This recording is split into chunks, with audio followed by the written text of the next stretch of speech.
Video detik-detik alat berat ekskavator senggol mobil hingga ringsek viral di media sosial.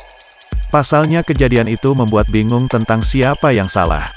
Video itu sendiri beredar diunggah oleh akun TikTok @alifaisal272 pada Jumat, tanggal 8 Oktober tahun 2021. Dalam video itu terlihat sebuah alat berat ekskavator yang sedang turun dari truk towing di pinggir jalan. Kondisi jalan juga lumayan sepi. Kemudian dari arah berlawanan ada mobil hitam yang melaju.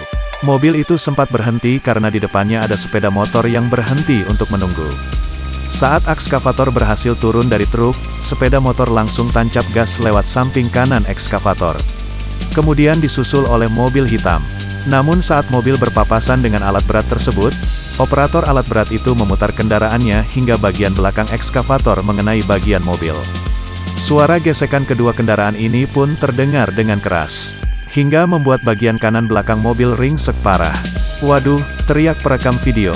Pengunggah pun hanya menuliskan keterangan, kalau gini siapa yang salah?